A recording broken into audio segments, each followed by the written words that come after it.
Hello everyone, मैं राज Sivan smart science में आपका स्वागत करता हूं। आज हम डिस्कस करेंगे ब्लड सर्कुलेटरी सिस्टम यानी रक्त परिसंचरण तंत्र के संदर्भ में। तो चलिए विस्तार से समझते हैं यह क्या है।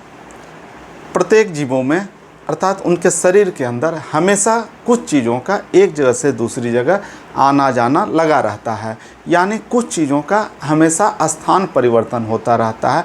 इसी स्थान परिवर्तन या एक जगह से दूसरी जगह आने और जाने को हम परिवहन कहते हैं, ट्रांसपोर्टेशन कहते हैं।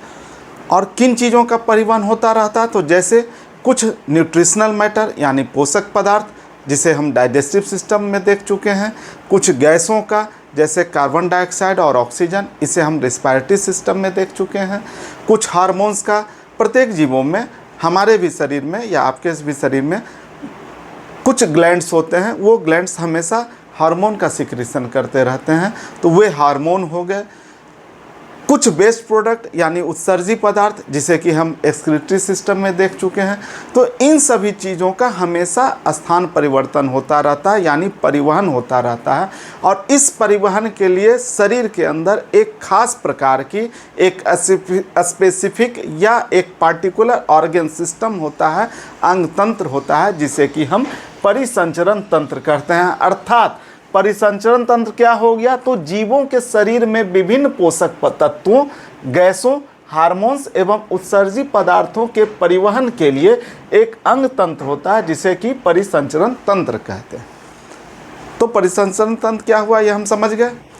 अब हम आते हैं थोड़ा सा फ्लैशबैक में। हम जो पहले ब्लड पढ़े हैं, ब्लड चैप्टर रक्त जो पढ़ चुके हैं, वहाँ हम देखे थे कि रक्त क्या है, तो एक जो है फ्लूइड कनेक्टिव टिश्यू है या लूज कनेक्टिव टिश्यू है, यानी तरल वो संयोजी ऊतक है।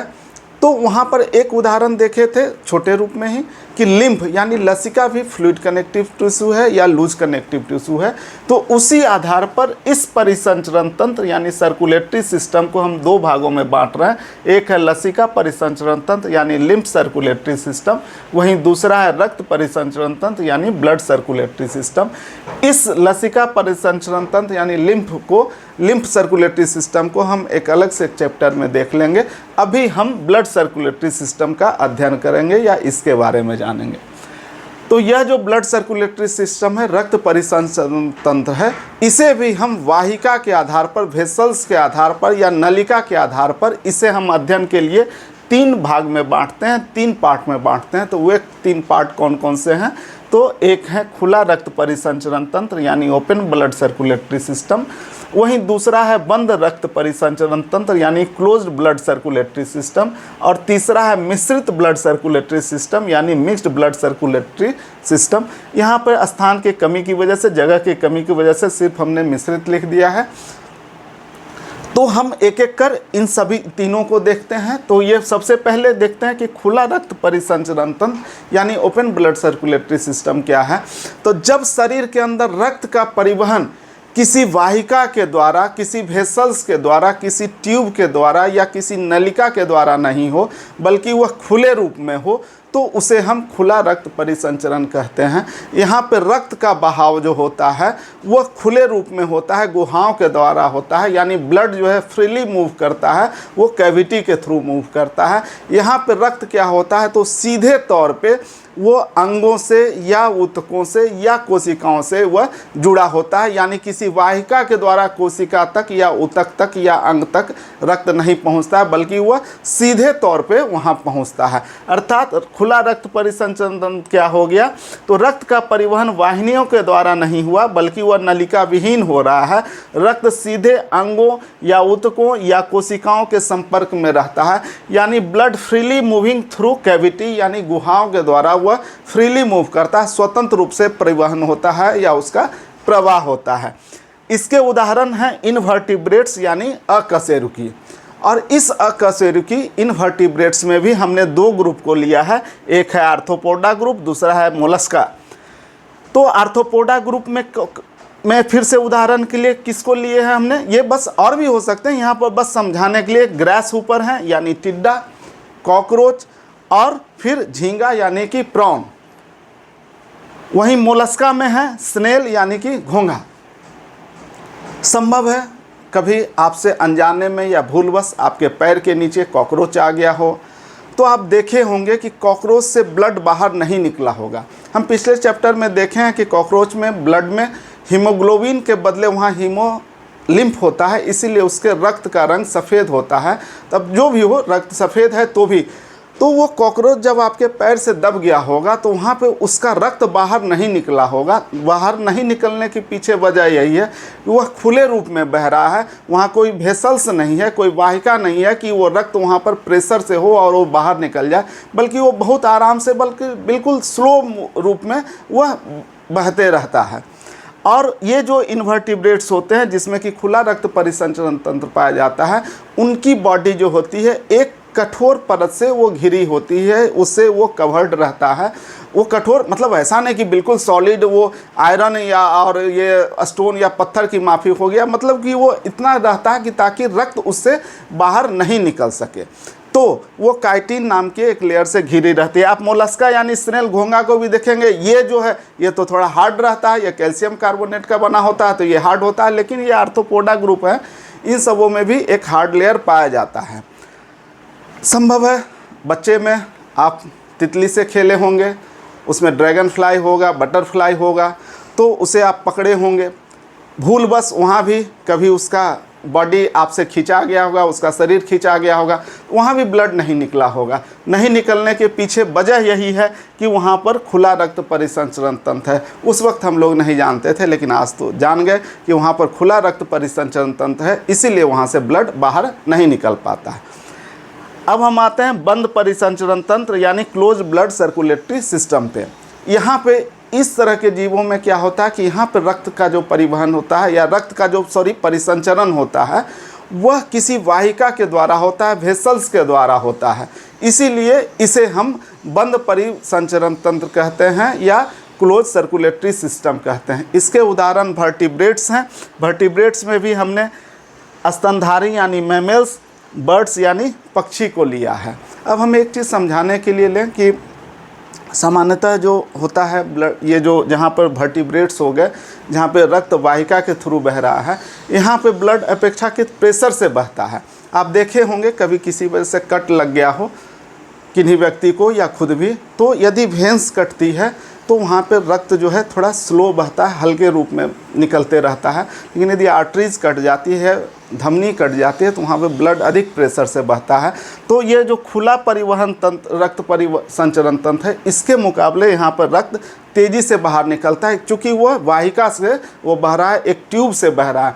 इसी का एक समझने के लिए उदाहरण ले सकते हैं कि घर में जो पानी आता है वो जो टेप वाटर के थ्रू, पाइप के थ्रू जो आता है, तो पाइप की वजह से ही टेप वाटर में प्रेशर अधिक होता है। तो यानी जब भी पाइप्स के थ्रू होकर कुछ बहेगा तो वहाँ पर प्रेशर बनाना आसान होता है। तो ये हम समझ गए कि खुला रक्त परिसंचरण तंत्र क्या है और बंद परिसंचरण तंत्र क्या है। अब कुछ वैसे जीव होते हैं जहाँ की उनके शरीर के कुछ हिस्सों में खुले रूप में रक्त बहता है और कुछ हिस्सों में वाहिका के द्वारा बहता है। तो जिनमें ये दोनों तरह की चीज़ें पाई जाती हैं, यानी इन दोनों तरह के परिसंचरण तंत्र पाए जाते हैं, उसे हम मिश्रित परिसंचरण तंत्र कहते हैं या मिक्स्ड परिसंचरण तंत्र, मिक्स्ड ब्लड सर्कुलेटरी सिस्टम कहते हैं। यानी ये मिश्रित रक्त परिसंचरण तंत्र, जब रक्त शरीर के कुछ हिस्से में वाहिका से और कुछ हिस्से में खुले रूप में बहता है तो उसे मिश्रित या मिक्स्ड कहते हैं। इसके उदाहरण है जैसे मछली। तो मछली के पूंछ और पंख में क्या होता है कि वहाँ पर वेसल्स के द्वारा यानी वाहिका के द्वारा रक्त बहता है, फ्लो होता है, प्रवाह होता है।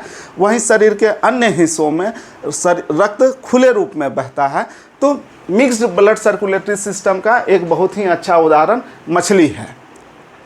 अब हम यह जानते हैं कि रक्त यानी ब्लड शरीर के किसी खास अंग में पहुंचता है, वहां पर वह ऑक्सीजन से जुड़ता है, उसके बाद वह शरीर के अन्य हिस्सों में या अन्य भाग में जाता है जहां की वह कोशिका को अंतिम रूप से ऑक्सीजन देता है और वहां से फिर से वह कार्बन डाइऑक्साइड को लेकर पुनः उस अंग तक पहुंचता है जहां की उसे ऑक्सीजन, कार्बन डाइऑक्साइड को छोड़ना होता है और ऑक्सीजन को लेना होता है। वह अंग अलग अलग जीवों में अलग अलग हो सकते हैं, जिसे कि हम रेस्पिरेटरी सिस्टम में देख चुके हैं। किसी में लंग्स होता है तो किसी में गिल्स होता है तो किसी में ट्रैकिया होता है। हम उतना डिटेल्स नहीं जाएंगे, फिलहाल इतना ही कि ब्लड एक किसी शरीर के किसी एक खास अंग से ऑक्सीजन को लिया, वह शरीर के अन्य हिस्सों में गया और वहाँ से फिर वह कार्बन डाइऑक्साइड को लिया, ऑक्सीजन छोड़ा, कार्बन डाइऑक्साइड को लिया और पुनः ऑक्सीकृत होने के लिए रक्त जो है वो ऑक्सीकृत होने के लिए, ऑक्सीजन से जुड़ने के लिए उस खास अंग को तक पहुंचा। इसे ही रक्त का एक पूरा चक्र कहते हैं।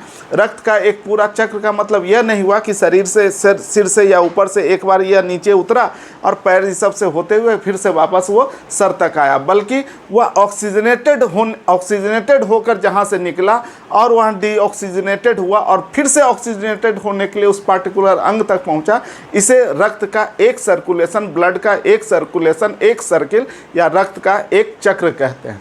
तो इस आधार पर हम सर्कुलेटरी सिस्टम को हम सिंगल सर्कुलेशन या एकल परिसंचरण या फिर दूसरा जो है दोहरा परिसंचरण यानी कि डबल सर्कुलेशन, दो भागों में हम इसे बांटते हैं। अब हम देखते हैं कि एकल परिसंचरण यानी सिंगल सर्कुलेशन क्या हुआ। इससे पहले हम फिगर से समझते हैं। ये हमने हार्ट का फिगर बनाया। हार्ट का फिगर ऐसा नहीं होता है। ये सोशल साइट्स पे जो हार्ट पॉपुलर हैं, सामान्यतः सभी लोग आजकल सोशल साइट से जुड़े हुए हैं, तो वहाँ पर यही हार्ट सबसे अधिक पॉपुलर है, इसीलिए हमने आसानी से समझने के लिए बना दिया। तो ये हार्ट हुआ। हार्ट जो है ब्लड को पंप किया और वो गिल्स, लंग्स या कैपिलरीज जहाँ जो भी चीज़ है वहाँ यह पहुँचा और यहाँ यह ऑक्सीजन से जुड़ा और ऑक्सीजन से जुड़ने के बाद यह शरीर के अन्य हिस्सों में गया और अन्य हिस्सों से यह अन्य हिस्सों में जाकर कोशिका को ऑक्सीजन दिया, वहाँ से कार्बन डाइऑक्साइड को लिया और फिर से यह हार्ट तक पहुँचा और हार्ट फिर इसे पंप कर गिल्स या लंग्स तक भेजा। यानी जो रक्त का एक पूरा सर्किल हुआ, इसमें यह हार्ट से, हृदय से सिर्फ और सिर्फ एक बार गुजर रहा है। इसीलिए लिखा गया कि blood passes through heart only once in one complete cycle of the body, यानी रक्त शरीर के एक पूरे चक्र में हृदय से केवल एक बार गुजर रहा है।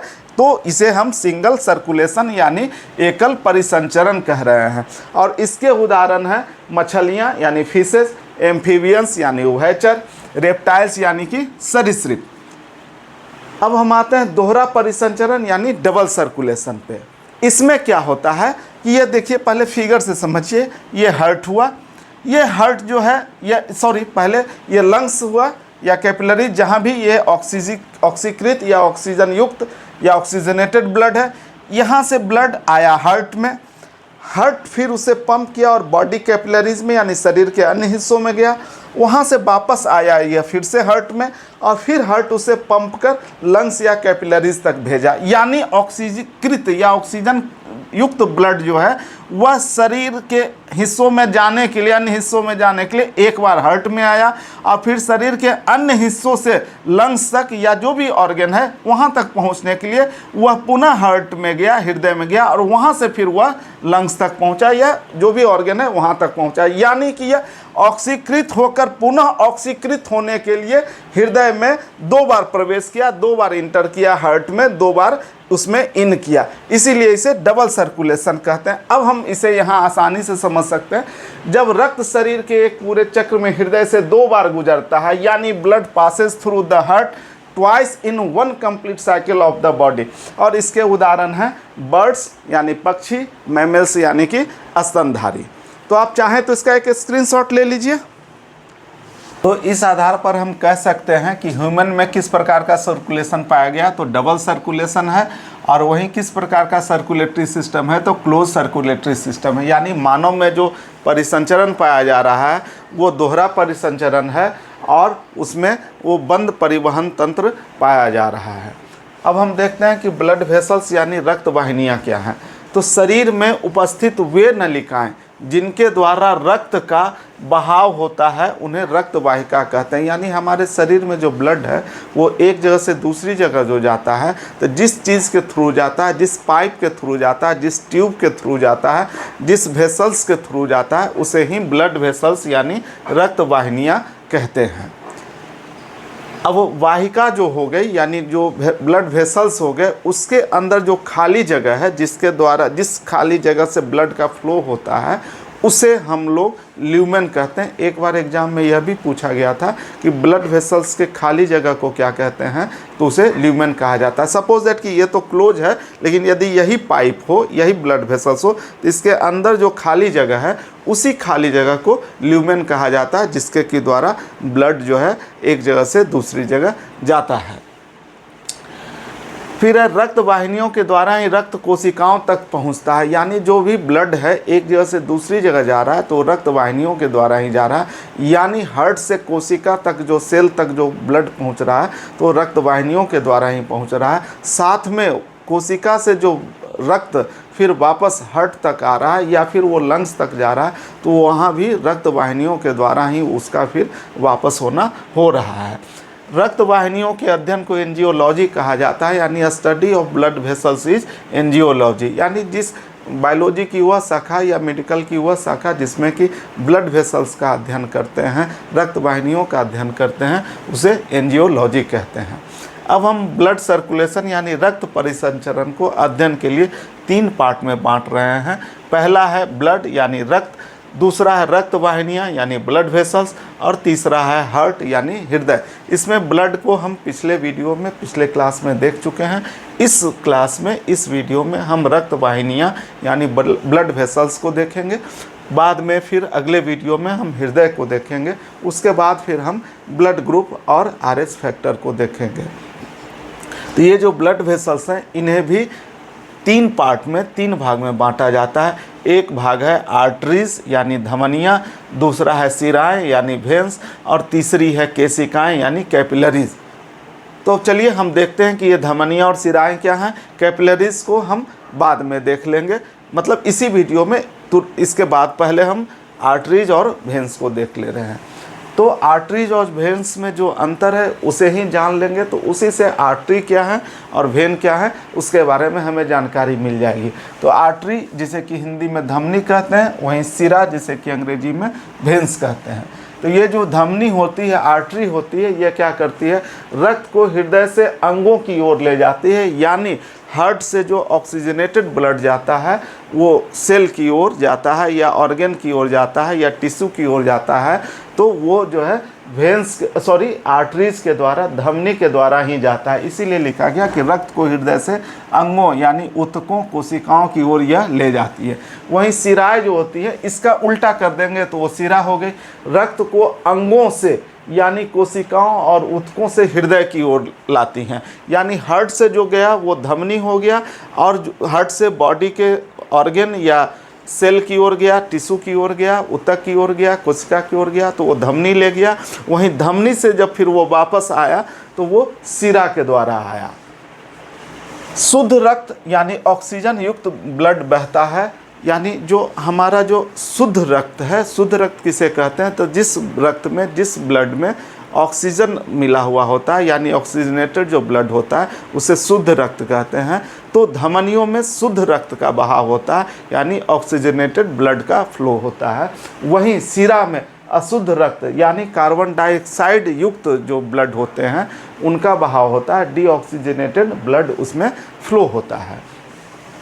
धमनी का व्यास यानी डायमीटर कम होता है। व्यास किसे कहते हैं वो तो आप जानते ही होंगे। तो धमनियों का व्यास कम होता है, वहीं वेन्स का यानी शिराओं का व्यास अपेक्षाकृत धमनी अधिक होता है।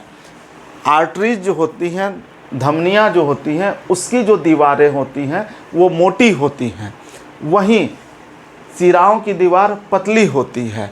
तो हम बाद में देख लेंगे क्यों मोटी हो रही है, क्यों पतली हो रही है। फिलहाल इतना है कि इसकी दीवार मोटी होती है और इसकी दीवार पतली होती है। यह जो धमनियाँ होती हैं, आर्टरीज होती हैं, ये हमारे अंग में या हमारे शरीर में वो डीप सिचुएटेड होती हैं, वो अंदर की ओर होती हैं, यानी वह ऊपर में नहीं होती हैं बल्कि अंदर की ओर होती हैं। वहीं जो शिराएँ होती हैं यह बाहर की ओर होती हैं यानी सुपरफिशियल होती हैं। जो हम लोगों के ऊपर में जो दिखता है जिसे सामान्य भाषा में नस कहते हैं, तो वो जो नस नहीं है बल्कि वो शिरा है, वेन्स है, वही ऊपर की ओर दिख रही है। और जो आर्टरीज होगी वो शरीर के अंदर में रहती है। धमनी जो होती है वो लाल रंग की होती है, यानी आर्टरीज जो होती हैं वो रेड कलर की होती हैं। चूँकि आर्टरीज ऊपर से नहीं दिखती है तो इसीलिए आपको पता नहीं चलेगा, लेकिन जब उसका डिसेक्शन कीजिएगा तो आपको पता चलेगा कि आर्टरीज रेड कलर की होती है, लाल रंग की होती है। वहीं शिराएँ जो होती हैं नीले बैगनी रंग की होती हैं। शिराएँ हम लोगों के ऊपर में दिखता है तो देखेंगे कि वो हल्का नीला या बैगनी कलर का या हरा कलर का भी, हल्का हरा कलर का भी उसे कह सकते हैं। ये जो धमनियाँ होती है उसमें कपाट नहीं पाए जाते हैं, यानी भाल्व नहीं पाए जाते हैं। वहीं शिराओं में भाल्व पाए जाते हैं। शिराएँ जो होती हैं, जो वेन्स होती हैं, उसमें भाल्व, छोटे छोटे भाल्व होते हैं, जगह जगह भाल्व होते हैं, जबकि आर्टरीज में, धमनी में भाल्व नहीं होते हैं। धमनी में अत्यधिक दाब और तेज़ी के साथ रक्त का फ्लो होता है, यानी धमनी में जो रक्त बहता है, ब्लड का फ्लो होता है, बहुत ही तेज़ी के साथ होता है। वहीं शिराओं में यानी वेन्स में जो रक्त का प्रवाह होता है, ब्लड का फ्लो होता है, वो स्लो होता है। अब हम देखते हैं कि ये जो सारी परिस्थितियां हैं धमनी की, ये सारी परिस्थितियां रक्त को तेज़ी से बहने के लिए अनुकूल बनाती है। अब देखिए, हम इसको फिर से एक बार लेते हैं कि हम लोग ये जो भी फिजिक्स का भी अध्ययन किए होंगे वहाँ देखे होंगे, या सामान्य ऐसे भी नॉर्मल डेली लाइफ में भी आप भी महसूस किए होंगे कि जिसका छेद जितना पतला होता है तो प्रेशर उतनी तेज़ी से होता है। यदि किसी मोटर से आप पानी को माने फ्लो करवाएंगे, तो जैसे उसका छेद, उसका जो फ्लो वाला जो सेक्शन है वो जितना कम होगा, प्रेशर उतना तेज़ी से निकलता है। हम कुछ देर जो पहले भी दिखाए थे कि हवा को हम मुंह से निकालते हैं, तो जितना मुंह के साइज़ को छोटा करते हैं वो छेद को, तो उतनी तेज़ हवा निकलती है। इसीलिए इसका व्यास कम होता है, तो वहाँ पे फ्लो तेज़ी से होता है। ये हार्ट यहाँ पंप करता है, हार्ट पंप करता है, तभी ब्लड दूर जाता है। तो वो पंप करने की वजह से वहाँ से प्रेशर बना, और पाइप पतली हो गई तो वो प्रेशर भी अधिक बनाया। साथ में उस प्रेशर से पाइप फट ना जाए, ट्यूब फट ना जाए, वाहिकाएँ फट ना जाए, या वाहिनियाँ फट नहीं जाए, तो इसीलिए उसकी दीवार मोटी हो गई। साथ में वो डीप सिचुएटेड इसलिए है कि यदि वो अंदर की ओर होंगी तो उसको फटने की संभावना कम से कम होगी। तो इसीलिए देखिए कि व्यास उसका डायमीटर जो है कम हुआ, उसकी दीवारें जो वेसल्स वाल हैं वो थिक हो गई, मोटी की हो गई, वह अंगों में अंदर की ओर हो गई। साथ में वहाँ भाल्व नहीं मिल रहा है, इसलिए कि भाल्व यदि मिलेगा तो वो प्रेशर को रोकेगा, कुछ कम करेगा, इसीलिए वहाँ भाल्व नहीं पाया जा रहा। और इसी सब वजह से अत्यधिक दाब और तेज़ी के साथ रक्त का फ्लो होता है, और इसीलिए लिखा गया कि यह सारी परिस्थितियाँ रक्त को तेज़ी से बहने के लिए अनुकूल बनाती हैं। शिराओं में, वेन्स में, ये देखिए ये ऊपर की ओर पाया जा रहा है, इसलिए ऊपर की ओर पाया जा रहा है कि यहाँ का फ्लो जो है, यहाँ स्पीड कम है, ये इसकी दीवारें पतली है, चूँकि स्पीड कम है तो फटने की संभावना कम होगी। साथ में इसमें भाल्व दिया जा रहा है, भाल्व इसलिए दिया जा रहा है कि हो सकता है वापस लौटने में वहाँ पर प्रेशर कम है, तो हो सकता है वापस माने हार्ट की ओर ना आके वो नीचे ही रह जाए, तो इसीलिए उसे बीच बीच में भाल्व दिया जा रहा है ताकि वो बैकवर्ड पोजीशन में नहीं हो सके। जैसे कि हम लोग यदि साइकिल में खुद हवा भरे होंगे यदि कभी, अब तो जनरली मोटर से जो लगा रहता है उससे हवा देते हैं, लेकिन पहले हैंड पंप होता था, उससे दाब दाब के लोग प्रेशर दे के हवा भरते थे। तो चाहे जैसे भी हवा भरें, वहाँ पर एक सेफ्टी वाल्व लगा होता है, वो क्या करता है कि जब आप हवा भरेंगे तो हवा को वो अंदर जाने देता है, लेकिन वो वापस आने नहीं देता है। यानी वापस आता है तो बहुत हल्का मात्रा में आता है, मतलब वो जैसे कुछ दिनों के बाद हवा भरवाना पड़ता है, क्यों, तो कुछ ना कुछ हवा कहीं से निकलती है, इसलिए जो है, या भाल्व से भी थोड़ा सा निकलता है। तो इसका मतलब ये नहीं कि पूरा का पूरा निकल जा रहा, वो उसे रोक कर रखता है कि वो हवा को वापस निकलने नहीं देता है। इसीलिए भाल्व का भी यहाँ पर वही काम है जो शिराओं में, वेन्स में भाल्व पाए जा रहे हैं, वो ब्लड को वापस जो है, मतलब वो अंगों की ओर, ऑर्गन्स की ओर ही नहीं रहने दें, बल्कि उसे धीरे धीरे उसे हार्ट तक आना है, और बैकवर्ड में वो अंग में या ऑर्गन्स में नहीं रह जाना है।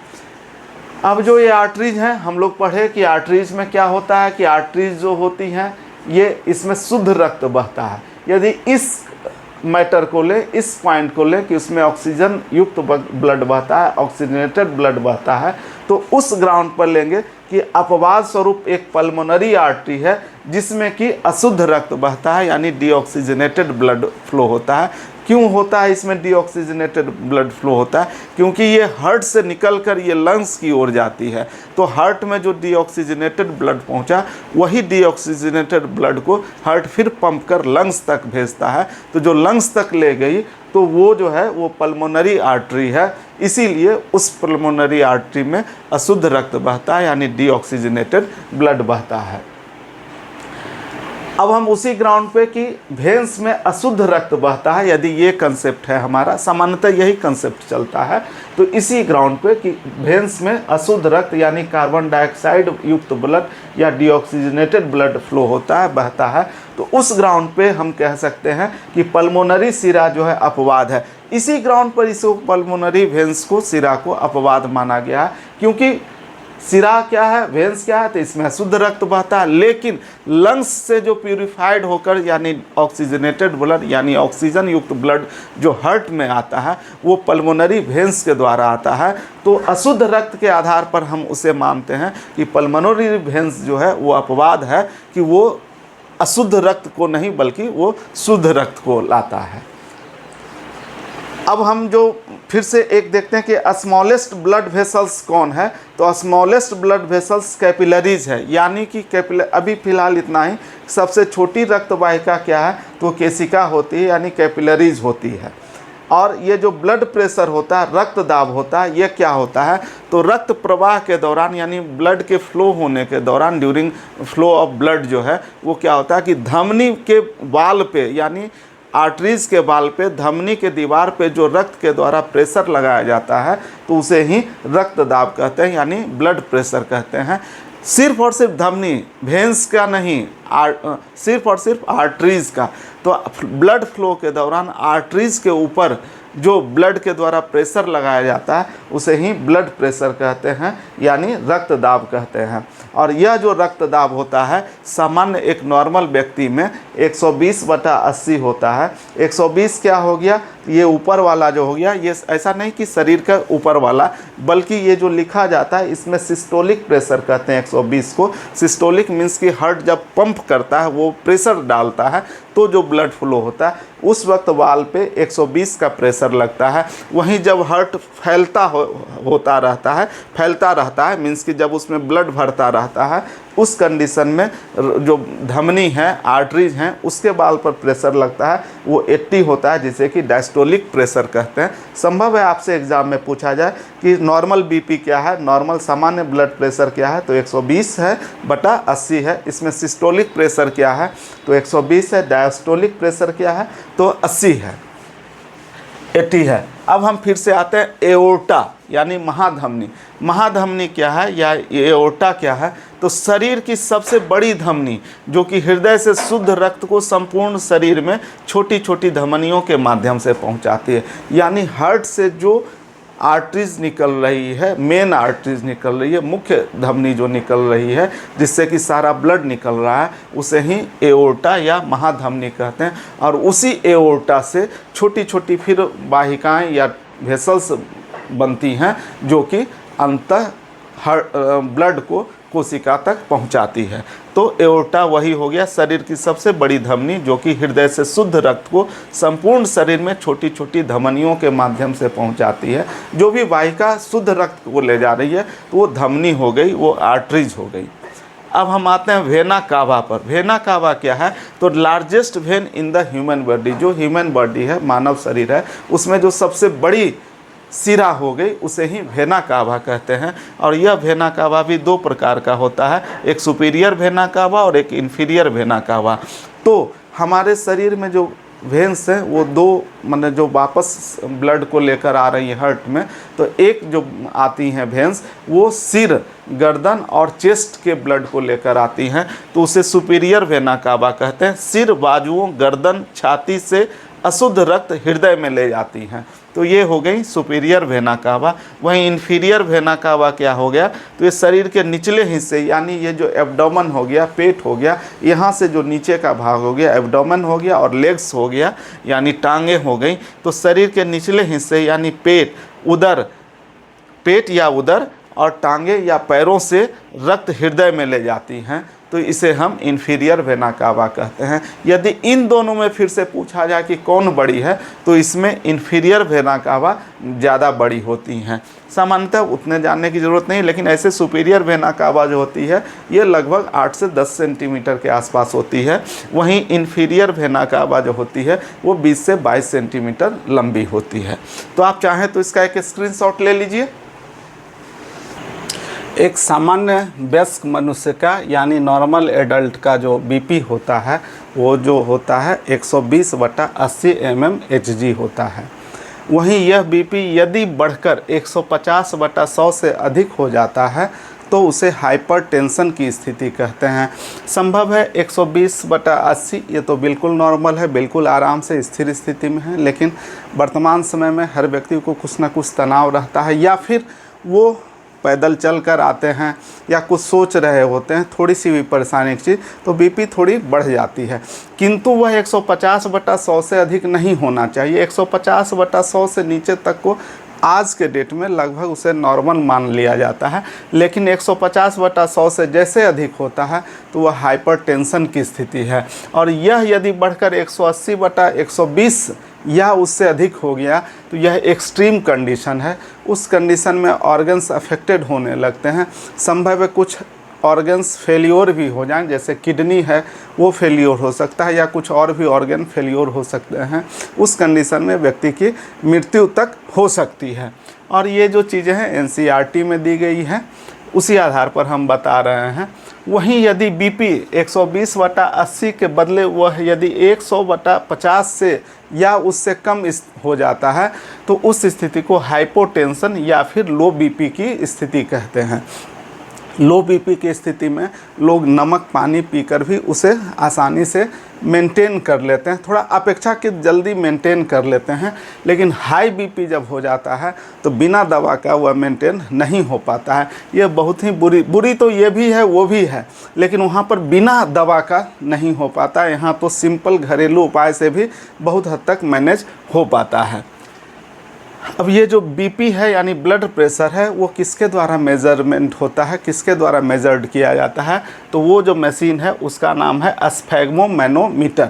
ये कन्वेंशनल मशीन है जिसमें कि पारा का एचजी का यूज़ किया जाता है। अब तो डिजिटल भी आ गया है, लेकिन एक्यूरेसी इसमें अधिक मानी जाती है और इसके लिए भी लेफ़्ट आर्म यानी बाएं बाजू पे वो बांध कर किया जाता है। पल्स रेट जो होता है 72 बीट्स पर मिनट माना जाता है, यानी धड़कन जो हो गई या नब्ज़ हो गई वो 72 जो है पर मिनट माना जाता है। और इसका मेज़रमेंट स्टेथोस्कोप के द्वारा किया जाता है।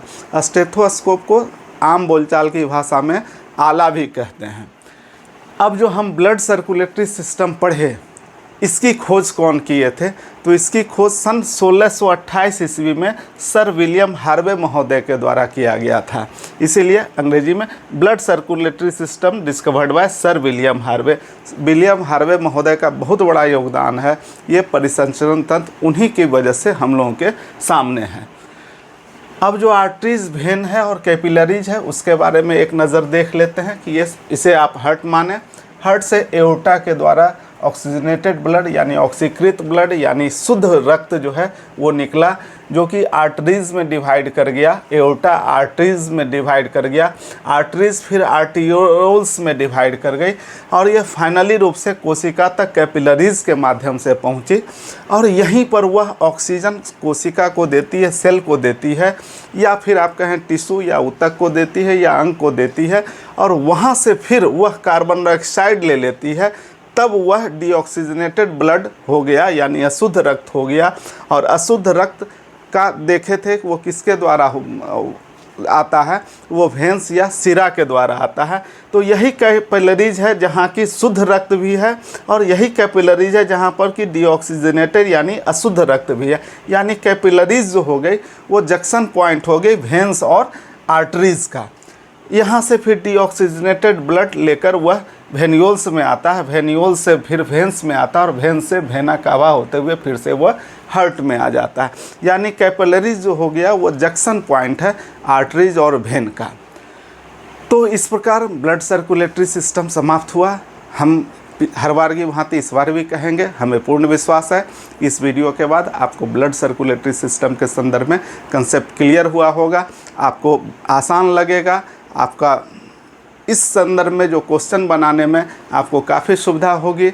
तो ये वीडियो कैसी लगी आप चाहें तो कमेंट्स में बता सकते हैं।